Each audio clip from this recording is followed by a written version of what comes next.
ग्राम। इसके लिए 5 किलो 45 ग्राम, जो ऑप्शन सी है वो सही होगा। ठीक है, अब हम अगला प्रश्न देखेंगे। अगला प्रश्न यहाँ पर है। तो यहाँ पर आप देखेंगे कि 10 सेंटीमीटर भुजा वाले दो ठोस घनों को एक साथ रखने पर प्राप्त घनाभ का आयतन क्या होगा। देखो भैया, इसमें होता है कि एक हमारा घनाभ है जिसकी भुजा है 10 सेंटीमीटर।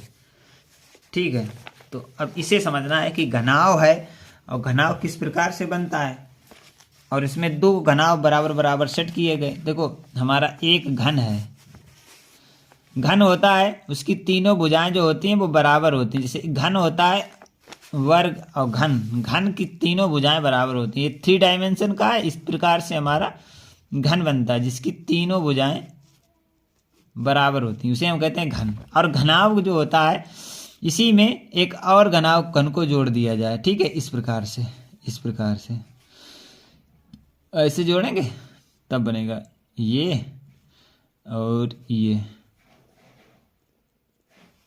ऐसे जब हम जोड़ देंगे इसे तो बन जाएगा। तो इसको हम इसमें जोड़ेंगे, इसको हम इससे, इसको इससे। अब ये बराबर रखे हैं, थोड़ा इसमें डिफरेंट हो गया। तो इसका देखो 10 सेंटीमीटर ये है और 10 सेंटीमीटर का एक हमने यहाँ पे रख दिया, लेकिन इसकी चौड़ाई में कोई अंतर नहीं हुआ। देखो ये तो 20 हो गई, प्लस जुड़ गया, और इसकी जो लंबाई है, ऊंचाई है साथियों, वो भी 10 ही रही, और चौड़ाई है वो भी 10 ही रही। ठीक है, ये जो चौड़ाई है ये भी 10 रही। अब इसका हमें आयतन ज्ञात करना है। आयतन तो आयतन का सूत्र आपको मालूम होना चाहिए कि लंबाई गुणे चौड़ाई और गुणे ऊंचाई। इतना तो आपको मालूम है। ये हमारा है घनाभ का आयतन। ये घनाभ बन गया ना, एक घन था, घन से हमने घनाभ बना लिया, और ये घनाभ का आयतन है, सूत्र है ये। तो हम लिखेंगे लंबाई हमारी अब 10 और 10 20 हो गई, तो यहाँ पे 20 लिख लेंगे। और यहाँ पे देखो चौड़ाई भी हमारी 10 ही है और ऊंचाई भी हमारी 10 सेम रहेगी। इसे हम गुणा कर देंगे तो 10, ये 2 लग गया, 1 2 3 0। इसे लिख देंगे घन सेंटीमीटर, क्योंकि 3 बार हो गया तो घन सेंटीमीटर या सेंटीमीटर क्यूब। ठीक है, तो ये दोनों स्थितियां हैं, आप देख के समझ के कर सकते हैं। तो इसका जो ऑप्शन सही है भैया वो देखेंगे कि इसका ऑप्शन कौन सा सही है। तो आप कहेंगे सर जी इसका ऑप्शन बी ऑप्शन बिल्कुल राइट है, क्योंकि घन में है। तो आप समझ गए होंगे इस प्रश्न को किस प्रकार से हमने हल किया है। अगले महत्वपूर्ण प्रश्न को हम लोग शानदार तरीके से हल करेंगे। तो अगला महत्वपूर्ण प्रश्न क्या कहता है, एक आयताकार प्लाट की लंबाई इसकी चौड़ाई की 2 गुनी है, और फिर कह रहा है कि 8 मीटर भुजा वाला एक वर्गाकार तृणातल इस प्लाट का 1/8 भाग घेरता है, तो प्लाट की लंबाई ज्ञात कीजिए। अब आप समझो इस प्रश्न को, पहले समझो क्या ये कह रहा है। ये देखो कह रहा है कि एक आयताकार प्लाट की लंबाई है वो उसकी चौड़ाई की 2 गुनी। तो चौड़ाई यहाँ पे हम कितनी मान लेंगे, माना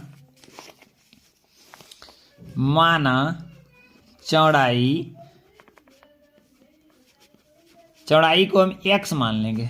ठीक है, क्योंकि लंबाई 2 गुनी है चौड़ाई की। तो अब अगर चौड़ाई हमने x मान ली, तो इसकी लंबाई भैया कितनी हो गई,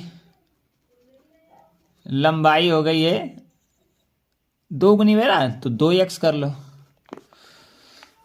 ठीक है, अब यहाँ पे आगे क्या कह रहा है, आगे कह रहा है कि आयताकार प्लाट की चौड़ाई की 2 गुनी है, तो 8 मीटर वर्गाकार भुजा। देखो ये वर्गाकार भुजा है, अब एक वर्ग है। देखो इसका ये प्लाट है। अब इतना तो आप समझ गए। अब यहाँ पर एक हम प्लाट बनाएंगे, ये आयताकार है, और इसमें एक वर्गाकार प्लाट है, वो ये इसके 1/8 भाग को घेर लेता है, जिसकी लंबाई मतलब 1/8 भाग को इसको घेरता है, और जिसका एक भुजा है 8 मीटर, इसकी ये भुजा है वो 8 मीटर है। ठीक है, इसकी ये और ये वर्गाकार है, क्योंकि तो इसकी चारों भुजाएं 8 ही 8 होंगी। ठीक है, तो अब देखो इस वर्ग का क्षेत्रफल कितना होगा। इस वर्ग का क्षेत्रफल हमें ज्ञात कर लें, तो इस वर्ग का क्षेत्रफल कितना होगा 8 वाले का। लिखेंगे वर्ग का क्षेत्रफल, क्षेत्रफल भुजा स्क्वायर होता है, ए स्क्वायर होता है। ठीक है, तो अब हम क्या करेंगे, ए हमारा 8 है तो 8 स्क्वायर कर लेंगे, 8 64 हो जाएगा। तो ठीक है, 64 मीटर स्क्वायर हो जाएगा। अब साथियों ये क्या कहता है कि ये इसके 1/8 भाग को घेरता है, घना इसके आयत के। तो मान लेंगे आयत का क्षेत्रफल, आयत का क्षेत्रफल बराबर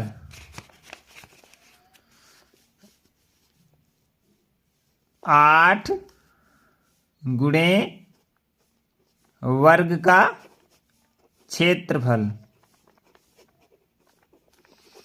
क्योंकि ये 1/8 भाग को घेरता है तो इसमें 8 का गुणा हो जाएगा, और ये इसका 1/8 भाग घेरता है, 1/8 भाग, तो इसमें 8 का गुणा कर देंगे तो इस दोनों के क्षेत्रफल बराबर हो जाएंगे। ठीक है, तो आयत का क्षेत्रफल यहाँ से कितना निकला, वर्ग का क्षेत्रफल हमारे पास है, यहाँ पे लिख देंगे वर्ग का क्षेत्रफल की जगह पे 8 गुणे 64।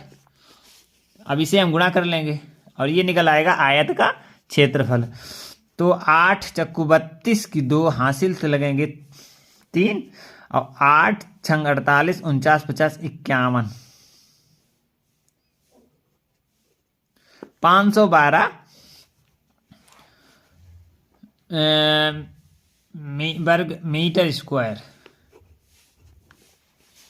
512 मीटर स्क्वायर आ जाएगा इसका क्षेत्रफल आयत का। अब आयत का क्षेत्रफल का सूत्र क्या होता है, आयत के क्षेत्रफल का सूत्र होता है लंबाई गुणे चौड़ाई, लंबाई गुणे चौड़ाई। ठीक है, आयत का क्षेत्रफल यहाँ पे कितना निकला 512। तो यहाँ पे अब इसे हल करेंगे तो लंबाई हमारी कितनी है x, और चौड़ाई लंबाई हमारी 2x है और चौड़ाई हमारी x है, बराबर 512 के है। अब इसे हम क्या लिख सकते हैं, एक्स स्क्वायर लिख सकते हैं, 2x स्क्वायर इक्वल टू 512। अब यहाँ पे देखेंगे एक्स स्क्वायर क्या हो जाएगा, एक्स स्क्वायर इक्वल टू 512/2। कोई दिक्कत नहीं होनी चाहिए। अब इसे हल कर देंगे, देखो इसे काट देंगे, 2 से काटेंगे 5 दूनी 2 दूना 4, 1 बचेगा, 2 पंचे 10, 1 बचेगा, 2 छंग 12। तो एक्स स्क्वायर इक्वल टू 256 आ गया। तो एक्स बराबर क्या आ जाएगा, यहाँ पे एक्स बराबर आ जाएगा √256। इसके जो गुणनखंड होंगे वो क्या होंगे, यहाँ पे देखो 256 के गुणनखंड करो, 256 के गुणनखंड करो, तो 2 से करेंगे कितना आएगा, 2 1 2, 2 दूना 4, 2 8 16, कितना आया 128 आ गया। ठीक है, फिर से काट दो, 2 7 14, 2 चाकू 8, 2 छंग 12, यहाँ पे 6 आएगा, 64 होगा, 2 छंग 12। अब 64 को काट देंगे, 2 से काट दो, 3 आ जाएगा, 2 3 6, और 2 दूना 4, 32। इसी प्रकार से ये चलता रहेगा, फिर आएगा 16, फिर आएगा 8, फिर आएगा 4, फिर आएगा 2, और फिर आएगा 1। तो यहाँ पर हम देखेंगे इसमें अंडर रूट के अंदर जब ये आ जाएगा तो इसके हम लेंगे वो क्या, जोड़ा। यहाँ पे जोड़ा काटेंगे, अंडर रूट से बाहर निकाल देंगे, तो 1 जोड़ा, 2 जोड़ा, 3 जोड़ा, 4 जोड़ा, 4 जोड़ा है तो यहाँ पे लिख लेंगे 4 बार, 4 बार लिखेंगे, 2 गुणे 2 गुणे 2 गुणे 2, 2 दूना 4, 4 दूनी 8, 8 दूनी 16। तो x बराबर 16 आया। अब वो क्या कह रहा है, हमारी चौड़ाई 16 निकल के आई और लंबाई कितनी आ गई, क्योंकि 2x थी हमारी, तो ये हमारी 32 आ गई। ठीक है, 32 आ गई। अब यहाँ पे देखेंगे क्या पूछ रहा है, तो प्लाट की लंबाई ज्ञात कीजिए। लंबाई हमने कितनी निकाली? 32 निकाली। तो इसका ऑप्शन सही कौन सा होगा? बी ऑप्शन इसका सही होगा। आशा करते हैं ये प्रश्न आपको समझ में आ गया होगा। चलते हैं अगले महत्वपूर्ण प्रश्न को शानदार तरीके से समझेंगे। अगला महत्वपूर्ण प्रश्न क्या कह रहा है? अगले महत्वपूर्ण प्रश्न में अंडा टूट गए हैं, तो अंडे को बताना है कितने अंडे शेष बचे। पहले प्रश्न को शानदार तरीके से पढ़ो और फिर इसे हल करेंगे। क्या कह रहा है? कह रहा है कि एक डिब्बे में 500 अंडे हैं। कोई बात नहीं, 500 अंडे हैं, ठीक है। 3/25 भाग टूट गए। जब वो लेके कहीं गया होगा तो उसके 3/25 भाग टूट गए। शेष अंडों का 4/5 भाग बेच दिया गया। तो शेष बचे अंडों की संख्या ज्ञात करो। आइए चलते हैं, इसके हम ज्ञात कर लेते हैं इसके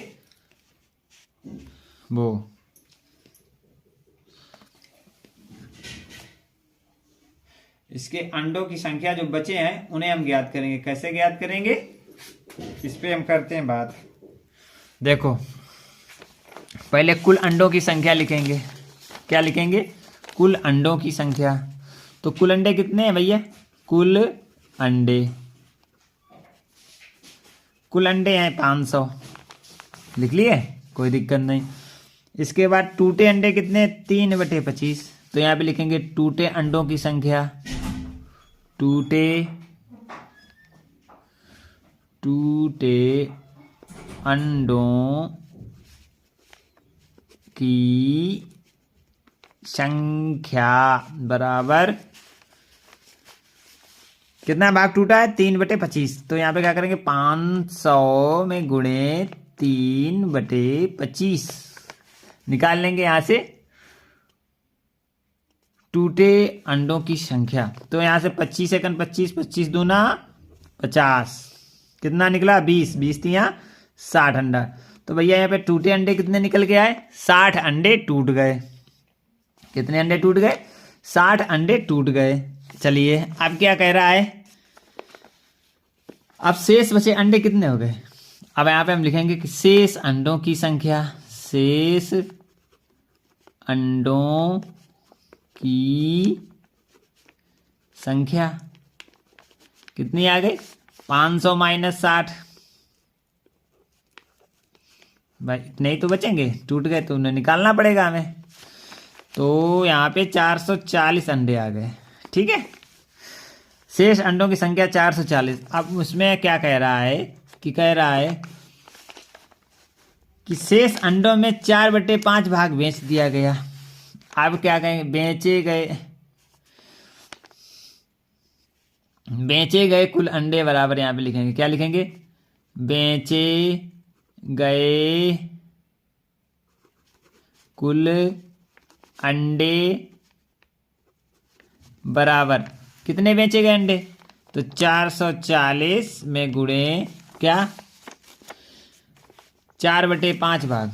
तो यहाँ पे लिख देंगे 4/5 भाग और इसे काट देंगे। तो काटो, 5 5 40, 4 बचे 5 40, 88। और 88 का गुणा 4 में कर देंगे। देखो यहाँ पर 88 का गुणा हम 4 में कर देंगे। 88 गुणे 4 तो कितना आ जाएगा? 8 चक्कू 32 की 2 हासिल कितने लगे? 3। 8 चक्कू 32, 33 34 35, 3 5 35। तो 352 अंडे बेच दिए गए। कितने? 352 अंडे बेचे गए अंडों की संख्या 352। तो कितने थे? 440 माइनस 352। अब इसे घटा देंगे तो यहाँ देखो 10 है, 10 में से 2 जाएगा, कितना बचेगा? 8। यहाँ बचा 3 से जाएगा नहीं तो यहाँ लेंगे 13 में से 5 जाएंगे तो कितने बचेंगे? 8।